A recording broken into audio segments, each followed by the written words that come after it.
বলছিলাম যে বাবু, আমার না এই ওষুধটা শেষ হয়ে গেছে, একটু আমাকে এনে দিবি? তোমাকে আমি একটা জিনিস বুঝি না, সব সময় আমি কাজে যাওয়ার সময় টুকু বলছি না তোমার ওষুধ আমি এনে দেবো। একদিন ওষুধ না খেলে কি মরে যাবে নাকি তুমি?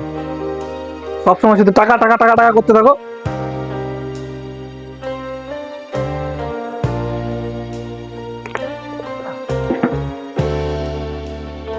বাবু, তুই চলে আসছিস? বললাম আমার এই ওষুধটা। সত্যি তুমি পারো? দেখলে যে ছেলেটা গরমের থেকে আসছে, তুমি শুধু ওষুধ ওষুধ ওষুধ বলছি না, একদিন ওষুধ না খেলে মরবা না? এর থেকে বলো তুমি মরে যাও, ঝামেলার থেকে বেঁচে যাবো আমি।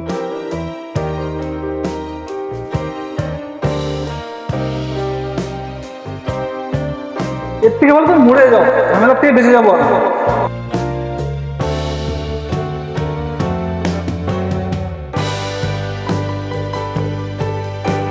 বাবা বাবা, তুমি আমাকে 100 টাকা দিবে? 100 টাকা? তোকে 100 টাকা কেন দেবো? আমি তোকে 200 টাকা দেবো, এই নে যা।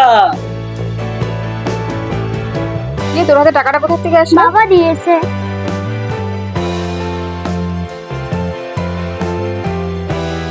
কি ব্যাপার, তুমি আজকেও ছেলেকে 200 টাকা দিয়েছো? ও এসে আমার কাছে প্রথমে 100 টাকা ছিল, তাই আমি বললাম 100 টাকা দিয়ে ও কি করবে, ওকে আমি জন্য 200 টাকা দিয়ে দিলাম। কি করবো, 10টা না 5টা না, আমার তো একমাত্র একটাই ছেলে, তাই না বলো? তুমি কিন্তু এই কাজটা খুব ভুল করছো, একদিন তোমাকে এর জন্য পস্তাতে হবে। তুমি ঠিকই বলেছিলে, আমাকে একদিন পস্তাতে লাগবে। নিজে তো চুপচাপ চলে গেলে, আর আমাকে রেখে চলে গেলে একা এখানে। আশা করি বন্ধুরা গল্পের মাধ্যমে আপনাদের সবকিছু বোঝাতে পেরেছি।